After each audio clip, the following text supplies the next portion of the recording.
If you have ever travelled by plane, you've been through the safety briefing drill.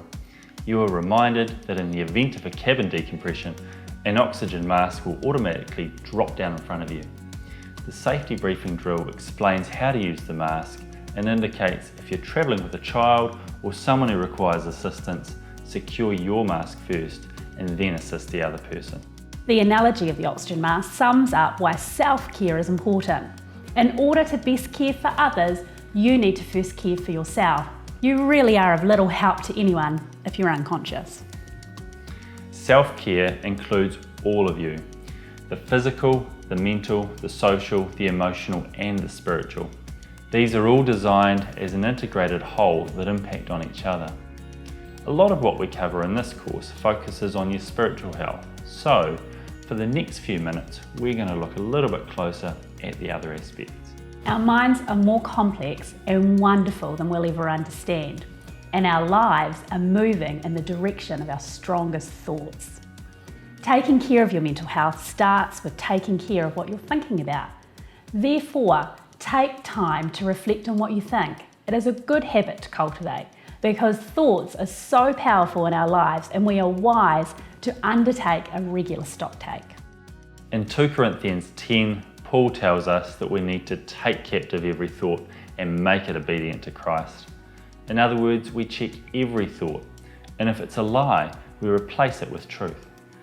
If you're struggling with thoughts that are taking your mind and your life in a direction that you know is not what God has for you, you can take these thoughts captive and make them obedient to Christ. As you begin to parent, there are many thoughts that you may have for the first time, doubts or temptations that you haven't faced before. Even when the days are long and the nights are longer, we need to be on top of our mental health. So take every thought captive to keep your mind and your life heading in the direction that is God's best for you. When reviewing your mental health, sometimes additional support and help is necessary.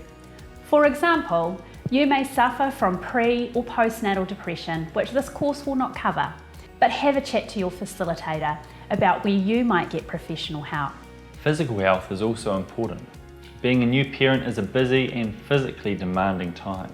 So as new parents, both of you need to review your weekly rhythms.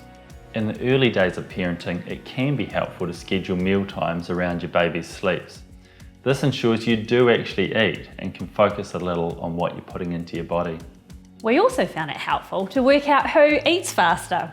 And if baby doesn't sleep and does need to be held, then you can tag team eating dinner, being able to let the faster eater go first.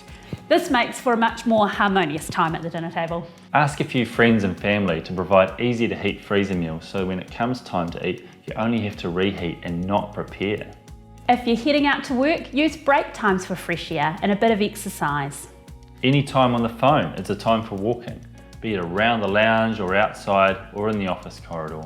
Getting out and about with baby in the buggy is great. Make the most of the time when they're small and you can actually strap them in.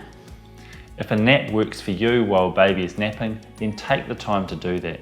It doesn't work for everyone, but for others it keeps them going. But mostly with physical health, it's about balance. You need to think about what you are doing with your body as well as what you are putting into your body.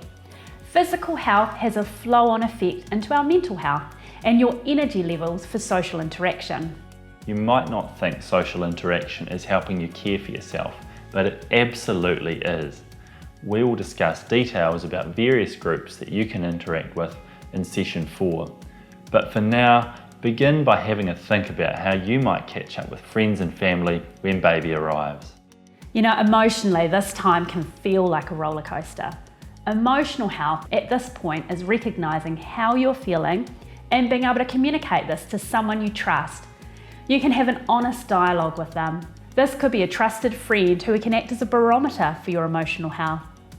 Be aware how you are feeling will impact how you are doing. You need to recognize that your emotions do impact, but that they actually don't control you. With the arrival of baby, you'll need to learn how to separate what is necessary and essential for you and what is actually just a new normal. Your self-care will probably change dramatically as you become a parent. So it's beneficial to take a good look at what you really need and whether it'll be expressed in the same way when baby arrives. The self-care table in the participants guide could be a great place to start to figure this out.